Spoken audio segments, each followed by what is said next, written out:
Experience Pros Radio Show, home of the original Fan Braggin' Fridays. Take just 20 seconds to become a revolutionary by sharing a fan bragging story of great customer service on Facebook.com/Experience Pros. Now, back to Angel and Eric, the Experience Pros.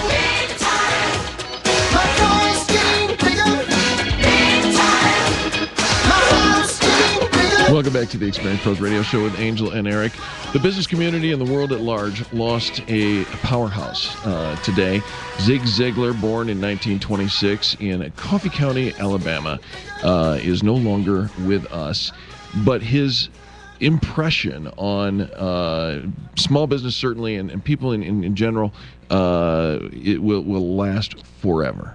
Absolutely. You know, the quotes and the books and the inspiration that he just poured over his 80 years of life has left an imprint on many people. And you probably have heard many Zig Ziglar quotes. You probably quote them yourselves, even if you don't always know who originally said them. And so we're sprinkling a handful of quotes into today's show. But right now, talking about some of the quotes that Zig Ziglar shared with the community at large. Right. Actually using those to create those inspirational business practices that we participate in every day. We picked out a handful of these quotes, and we're going to talk about how they've impacted us and perhaps some of the people that we've worked with over the years. The first one is, and this is one we reference a lot, it is, you can have everything in life that you want if you just help enough other people get what they want. You know, and I think that we all get the gist behind of it. If I help you, that in turn helps me. But it's really easy to have those selfish moments to say, this is what I need, and you need to help me get what I need. And yet we close more doors, we put up more walls when we kind of go at life in that manner. So whatever it is that brings you joy in the morning, you can have more of that if you help others get what brings them joy. You know, we say kindness begets kindness. And it really is true. It requires you to be a little self-serving or a little self-sacrificing and put others first. But when you do, it always comes back. And by the way, Zig didn't create that. I think God did. Well, and we talk about the acronym KISS. Kindness is so simple. Right.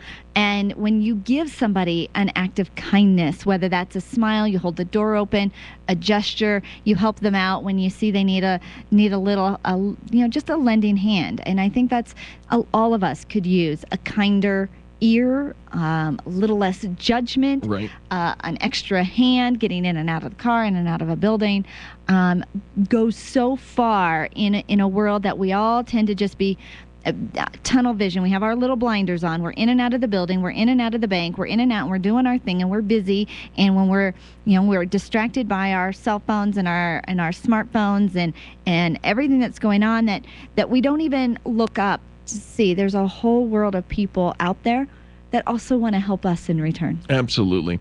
And that segues perfectly into the next quote. Zig Ziglar says, "The greatest good that we can do for others is not just to share our riches with them, but to reveal theirs." To reveal theirs. You know, we often encourage people, surround yourself with people who believe in you, often more times than you believe in yourself. Mm-hmm. How often do we talk ourselves in and out of something? Well, I don't have the experience. I've never done that before. That can't be done. And we give ourselves all these reasons why I'm not the right person for this job, this time, this position. And yet you surround yourself with somebody that believes in you, that will lift you up, encourage you. And you can get that out of books. You can get that out of different music, different people you surround yourself with, conferences.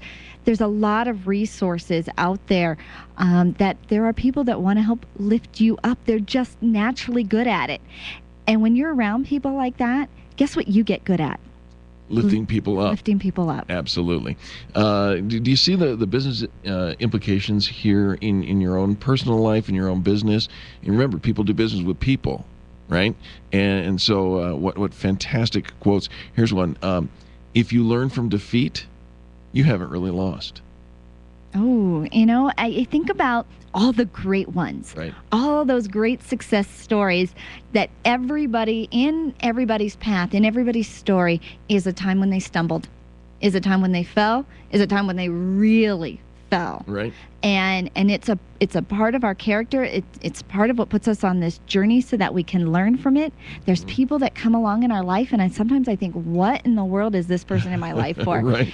And then later on, you have that moment where you recall, and that's why they were in your life. Everybody, some we learn and gain from them walking in our lives, and some we gain from them walking out of our lives. But everybody has an impact, and every lesson that we learn along the way, when you look back at your life, it's really made up of all those lessons. And I think that as a parent, we get so fearful of our children struggling and so fearful of them failing and not doing well. We want them to have this success. But sometimes the best success that we can teach them is to be there and lift them up when they fall. It's hard to separate the angel from the Zig in some ways, because exactly what you said is kind of what he says when he says sometimes adversity is what you need to face in order to become successful. I remember. I know it stinks, but it's true.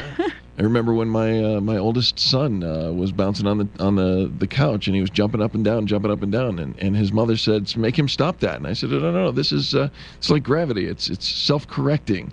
And he did. He fell off, and he cried, and he did not get back on the couch.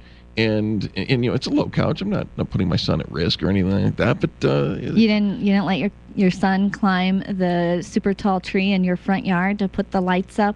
No, and I didn't take a picture of it and put it on Facebook either. He's like Spider-Man. Angel Tussie. He's like Spider-Man when it comes to climbing. He's always loved to climb on top of things, and it is mostly, I think, self-correcting. A lot of the lessons along the way have their own self-correctedness built in. Here is why we do what we do on the Experience Pros radio show. Your attitude, not your aptitude, will determine your altitude. Ooh, how high you go. I was actually reading something on Facebook this morning, and it felt badly that I thought this, but I had this thought of something, something bad had happened to somebody. They got hurt, and they've just had a series of things all year long that just seems to have happened to them. But let's set the tone here. This person is grumpy. They are grumpy. All the time. All the time. All right, go ahead. All the time. And they're saying that this year has just really, just been terrible. Terrible.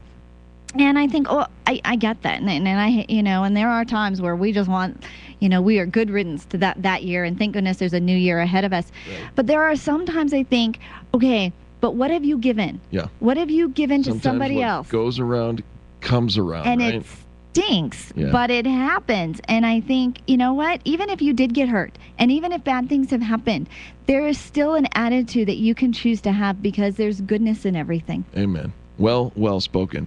That's our take on Zig Ziglar. We're going to talk about him again at the end of this broadcast. Stick with us. You're listening to Angel and Eric on the most positive business talk show in America.